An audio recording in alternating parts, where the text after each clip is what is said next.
problema, hermanos, es sospechar de líderes ejemplares en la comunidad. Dice la Biblia en 1 Tesalonicenses 2:3, pues nuestra exhortación no procedía de error ni de motivos impuros, ni fue con engaño. Ese es un asunto delicado, hermanos, y Pablo se libró de este tipo de ataques. Sospechar de líderes ejemplares en la comunidad. Empiezan a sacarles algunos, empiezan a hablar de ellos, empiezan a querer destruir, pues, hermanos, la integridad de los líderes, a sospechar. Y de Pablo también hablaron.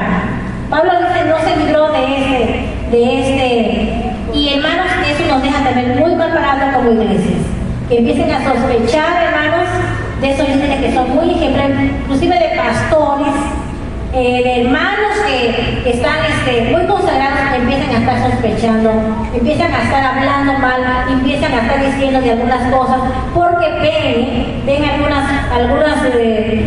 cosas ocultas en ellos, oscuras sobre todo, y empiezan a hablar mal de ellos. Ese es un reto también para la iglesia. A ver, hermano, eres líder de la iglesia y hay un comentario sobre ti. Vente, vamos a hablar, vamos a confrontar ese problema. ¿Cuál puede ser la alternativa? Puede ser verdad lo que se dice, no puede ser más murmuración. Puede ser por celos y envidias. A veces dice porque tienen celo, porque es líder. Los líderes son muy envidiados por los demás. Como hay liderazgo, es cabeza. Entonces, los hermanos que son líderes, hermanos, van a ser muy atacados, deben estar muy espiritualmente bien armados con el espíritu. El líder, a ver, ¿quiénes son líderes aquí, hermanos? ¿Hacen hermanos que son líderes? Los maestros, pastores, líderes. Todos los líderes, hermanos, deben estar conscientes de que van a sufrir ataques, envidias por los demás. Hermanos, el líder del partido político, el líder de las iglesias, el líder de una colonia, esos son atacados por los demás. Porque siempre hay que estar tachando. Puede ser un intento de su usurpación de liderazgo, se lo quieran quitar. A veces, hermanos, usted está ocupando un lugar muy privilegiado y verá cuántos quisieran ese lugar. A veces usted y yo tenemos un lugar muy envidiado por los demás y los hermanos quieren usurpar el lugar. ¿Cuántos quisieran ser pastores que quisieran estar en lugar de hermanos aquí? Y pues hay que quitarle hermano y ese nada más. Hablando de iglesia. Y yo tengo 21 años en esta iglesia y el hermano, he visto los problemas que ha enfrentado el hermano Ezequiel como líder de esta iglesia. Ha habido hermanos que vienen a predicar el evangelio aquí que se han querido usurpar el lugar. Fíjense nada más. Entonces, ¿por qué? Por el billito ya. O hay hermanos con muchos talentos y también han querido usurpar este lugar. Entonces se hace un conflicto, hermanos, interno.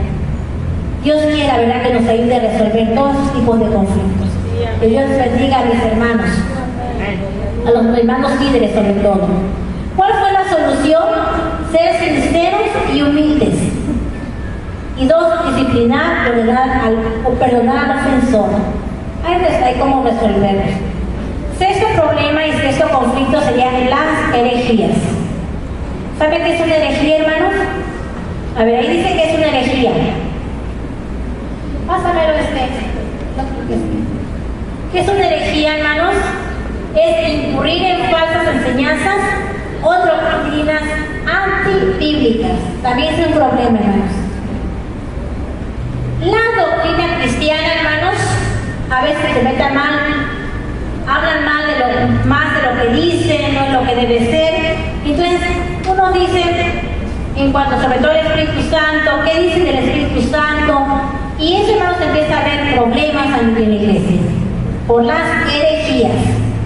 1 Timoteo 6:3 dice: si alguien enseña algo diferente y no se conforma a las sanas palabras de nuestro Señor Jesucristo y a la doctrina que es conforme a la piedad, sigue adelante en el verso 4. Dice: se ha llenado de orgullo, el verso 4.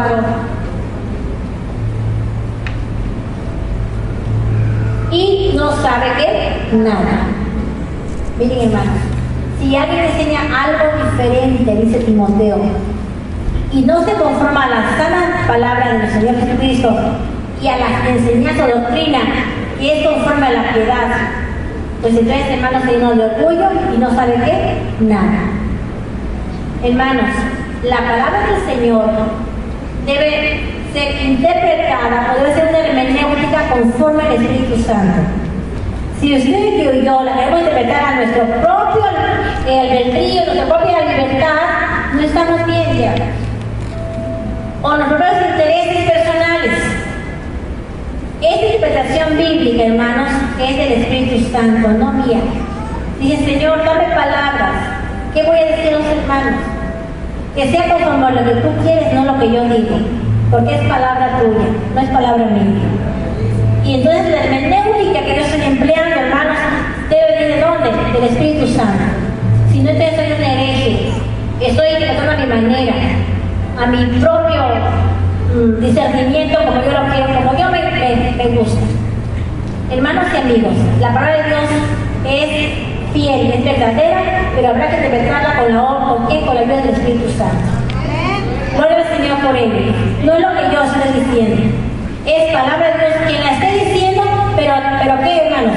Que sea el Espíritu de Dios que la esté diciendo, no yo. Y es muy difícil que el Espíritu Santo me use como instrumento. Muy bien, si no, entonces me lleno de orgullo, ¿y qué, hermanos? Y no sé nada. No sea yo, que no sea yo la que esté hablando, sino que sea el Espíritu de Dios que esté hablando de ustedes. Algunas falsas doctrinas que había en aquella época es el gnosticismo. Los gnósticos de aquella época, hermanos, eran los enemigos de la iglesia de Cristo. Los gnósticos era un sistema filosófico cuyos partidarios creían poseer un conocimiento completo y trascendental de Dios y la naturaleza. Se sentían sabios de Dios, eran teólogos, eran profundos entre los gnósticos. Afirmaban que el espíritu está encerrado en la materia, en la carne. Miren lo que decían ellos. La verdad se presentaba por misterios y por etapas. Hay los gnósticos. Las doctrinas cristianas eran interpretadas alegóricamente y creían que había enseñanzas orales de Jesús que debían ser obedecidas, que había enseñanzas que no estaban escritas en Jesús. Ellos decían, en la Biblia no hay esto, pero sí pasó esto. Los gnósticos, hermanos, tenían más de lo que la Biblia decía. Decían que lo que decía la Biblia era muy poquito, que había muchas cosas más de Jesús que no estaban escritas y que ellos sabían que tenían que obedecer. Los gnósticos, hermanos, eran un ataque para la iglesia. Y Gálatas, lo que vimos en Gálatas, vimos, hermanos, que los gnósticos estaban metidos en Galacia. Y que también la iglesia de Galacia, hermanos, estaba amenazada porque los gnósticos, es un grupo de personas ahí, murmuradores, diciendo que no, que lo que enseñaba Pablo no era verdad, estaban ya dividiendo a la iglesia. Hay gente que se cree sabia, teóloga, pues, ¿saben que son los teólogos? Los que saben muchísimo de Dios, profundidad de Dios, aunque no sepan mucho de la Biblia. Y esos llegan a la iglesia queriendo enseñar a otros doctrinas falsas y empiezan a dividir. Empiezan a enseñar cosas, hermanos, que no van de acuerdo con lo que dice la Biblia, y empieza a haber mucha división. Soluciones: corregir y refutar con la Biblia las falsas doctrinas. Instruir a la iglesia con la palabra de ¿quién? De Dios. No es importante, hermanos, que usted aprenda Biblia. Tenemos que leer la Biblia, hermanos. Que leer libros que interpreten Biblia. Que venga a la escuela bíblica dominical, eso que ustedes no tienen tiempo. Y que las 24 horas que nos da el Señor para vivir no nos alcanzan. Y que si algo hay escaso en este mundo, es el tiempo, más de 24 horas del día. ¿O alguien tiene 25 días? 25 horas de su día, ¿verdad que no? Y que esas 24 horas, si usted no las administra, no le va a dar tiempo de nada. ¿Por qué no, hermano? No tuve tiempo. Hermano, porque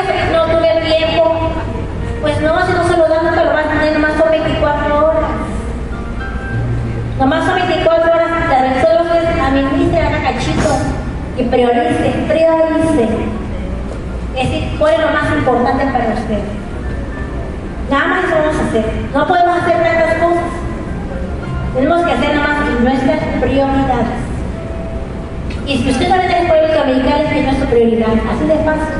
Yo cuando empiezo con una hermana a la clase, digo, bien, aquí está la prioridad de la iglesia. No quieren aprender, perdónenme, no es regaño, es exhortación. Venga a hacer pueblo dominical, hermanos. Es invitación. Aprendamos Biblia, si no los gnósticos de estos tiempos nos van a ganar. Si no aprendemos Biblia, la gente que sabe teología nos va a envolver. La gente que sabe leer libros y eso nos va a empezar a cambiar. Tenemos que aprender, hermanos. Gran parte del misterio de Jesús fue la enseñanza. Y ahora la iglesia no quiere aprender. Jesús enseñaba, por eso le decía que era maestro. ¿Sí o no, hermanos? Y bueno, estoy aprovechando este espacio para ofertar la escuela bíblica dominical, que no es de propósito, ¿verdad? Muy bien. Entonces, hermanos, esos fueron los retos de la iglesia de hoy y ayer. Herejes, toda la vida viven. Murmuradores, todo el tiempo habiendo. Y están incrustados ahí en la iglesia. Y ya cuando nos sentimos, hermanos, tenemos encima y viendo la iglesia. Muy bien. Y finalmente, hermanos, tenemos el último punto. De ser necesario separar de la iglesia a los herejes. Quitarlos. El último punto es persecuciones y martirios. Los daños y molestias sufridos por causa del nombre de Cristo, los casos de Esteban, Pedro y Juan. Persecuciones y martirios. Hermanos, la iglesia de Cristo actualmente también es perseguida. A veces no como en aquella época en la que mataron a Esteban, apedrearon a Esteban hasta verlo muerto por la causa de Cristo. Apresaron a Pablo, apresaron a Juan, apresaron a Pedro, pero seguimos siendo perseguidos por predicar a Cristo, hermanos. No crea que es sencillo. Cuando leo las biografías de los grandes cristianos del siglo XVIII, entre ellos también estoy, me quedo así bien pequeñita, yo no he hecho nada por Cristo. Ellos han dejado todo por irse al África a predicar a Cristo y han enfrentado a los caníbales. ¿Y yo qué estoy haciendo en mi hamaca? ¿O qué estoy haciendo dormida en mi hamaca, en mi cama? Nada por Cristo. Los grandes mártires de la iglesia cristiana fueron quemados, hermanos, echados a los circos para que se lograran las fieras, hermanos. Y tenemos a Juan Hus. Juan Hus lo quemaron, hermanos, por predicar a Cristo. Nosotros no hemos sufrido por Cristo. Y ese también a veces es un problema de la iglesia, que no queremos sufrir por nada, porque ya vámonos, no voy a dar mi vida por Cristo. Soluciones: tomar conciencia de que solo con el poder de Dios es posible enfrentar las persecuciones, testificar de Dios y mantener la confianza en la providencia de ¿quién? De Dios. Vamos a leer la conclusión, hermanos, estamos terminando. Pregunta por la reflexión: ¿cuáles de esos problemas siguen estando en las iglesias de hoy? Repito, ¿cuáles de estos problemas siguen presentes en la iglesia nuestra, en la de hoy? ¿A cuáles otros problemas nos enfrentamos actualmente? Pregunto, ¿si Loé no tiene problemas? ¿Sí? ¿No hay ningún problema en esta iglesia? ¡Ay, qué hermosa! Como la iglesia primitiva del 41 al 47. Digo, de los versos 41 al 47. ¿Porque recuerdan cuando decidimos la iglesia primitiva? Comían juntos, unánimes, oraciones juntos, repartían las posesiones. ¡Qué hermosa iglesia!